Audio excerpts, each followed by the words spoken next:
जिंदगी में कुछ मोमेंट्स होते हैं जो दिल के बड़े करीब होते हैं। कभी छू जाते हैं तो कभी दिल खुश कर देते हैं। ऐसे मोमेंट्स सभी ने जिए होते हैं और महसूस करे होते हैं। कुछ मोमेंट्स हंसा देते हैं तो कुछ मोमेंट्स रुला देते हैं।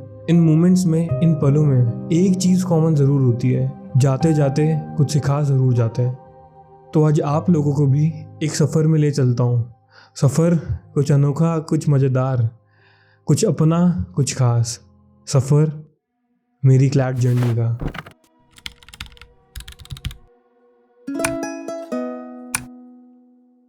तो मेरे 10th के बोर्ड अभी ख़त्म ही हुए थे जब लॉकडाउन लगा था, और ऑनेस्टली मैं बड़ा खुश था क्योंकि मुझे बिल्कुल भी आइडिया नहीं था कि मुझे आगे क्या करना है। मुझे ये तक नहीं पता था कि मुझे 11th में स्ट्रीम्स कौन सी चूज़ करनी है, आर्ट्स, कॉमर्स या फिर साइंस। लेकिन अब लॉकडाउन लग गया था और मेरे पास समय भर के था, तो अभी क्या जल्दी थी स्ट्रीम्स चूज़ करने की। और मेरा दिन का रूटीन कुछ ऐसा हो गया था। सुबह नाश्ता, नहाने से पहले एक मूवी खत्म हो जाती, खाना खाने के बाद दोपहर में दिन भर मांगा पड़ता रहता, शाम को या तो सो जाता या खेलने चले जाता।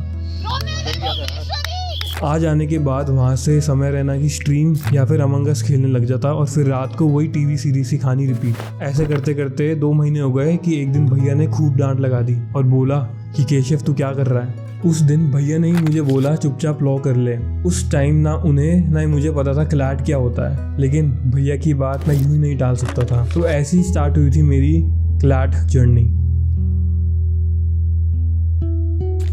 फिर तब ढंग से रिसर्च करी और पता लगा कि क्लैट क्या चीज़ है और एनएलयू क्या होती है, तो मन वहाँ जाने को करने लगा। एनएलयू में इंटर्नशिप्स, मूड कोर्ट्स, कॉम्पिटिशन्स, तो क्राइटेरिया था ही। साथ में मेरा मन तब उतावला हुआ तब मुझे एनएलएसआईयू के बारे में पता लगा, और पता लगा इंडिया में एक ऐसी भी कॉलेज है जिसको हार्वर्ड ऑफ द ईस्ट बुलाते हैं। तो बस मैंने सोच लिया था कि एनएलयू के इस प्यारे से टैग के लिए एक कोशिश तो बनती थी। अब 1.5 ईयर्स का समय ही बाकी था और सोच में पड़ गया था कि शुरुआत कहाँ से करूँ। पर इतना ज़रूर पता था कि अगर अपने आप से सच रहकर मेहनत करूँगा तो इस जर्नी में मज़ा बहुत आएगा। And here's how my day started to look. सुबह उठते ही स्कूल क्लासेस होती थी ऑनलाइन, और ऑनलाइन क्लास कौन ही करता था।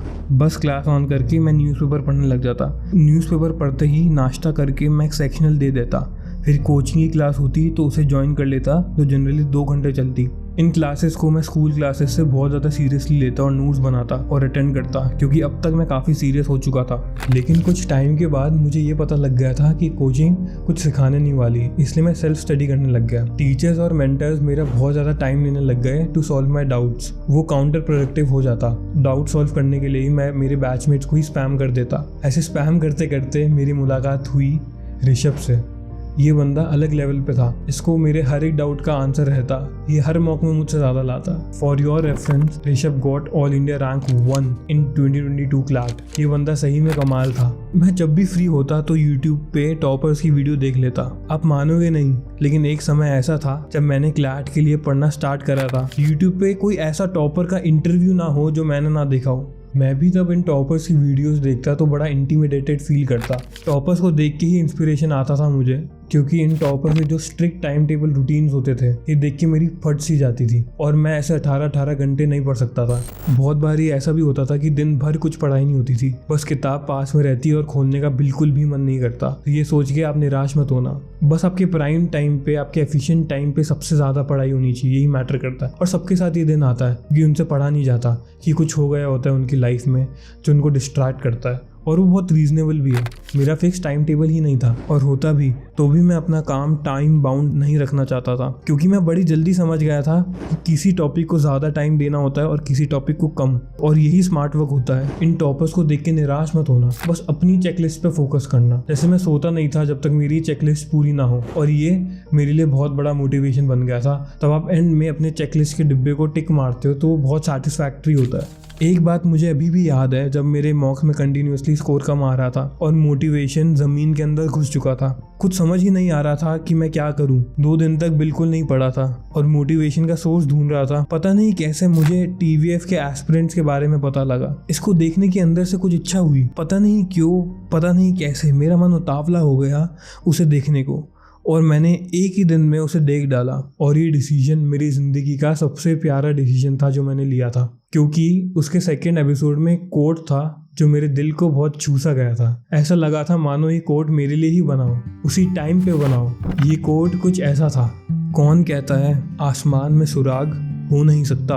कौन कहता है आसमान में सुराग हो नहीं सकता, एक पत्थर तो तबीयत से उछालो यारो। ये कोट मेरे दिल को कुछ छू सा गया था। इस कोट ने मेरे मोटिवेशन को 100 से 1000 कर दिया था। 12th आधा हो गया था और मैंने बोर्ड्स का कुछ भी नहीं पढ़ा था, तो मम्मी से खूब कसकर डांट पड़ गई थी। उस टाइम बोर्ड्स भी 2 बार हो रहे थे, तो और ज़्यादा प्रेशर था। लेकिन फिर भी मुझे पता था कि मेरा गोल सिर्फ क्लैट है। मुझे मेरे अकाउंट्स के ट्यूशन वाले सर से भी खूब डांट पड़ी, लेकिन मेरा गोल हमेशा से क्लियर रहा है। इसी बीच सब 12th का आधा समय बीत गया था, तो मुझे नेचर से अलग सा लगाव हो गया था।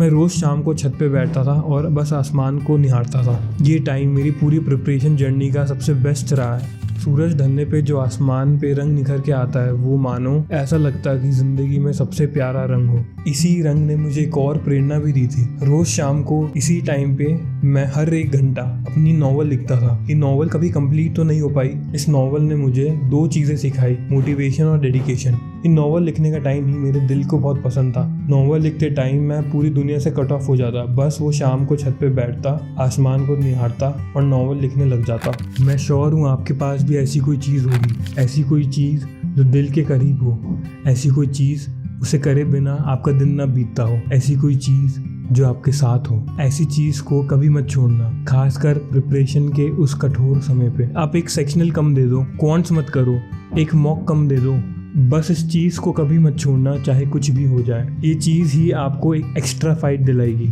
चाहे वो एक किताब को सूरज की किरणों से रंगना हो, शायरी लिखनी हो, टीवी सीरीज देखनी हो, या वो जापानीज़ में एनीमे देखना हो। इस भीड़ में अपने अंदर के उस बच्चे को मत खोना।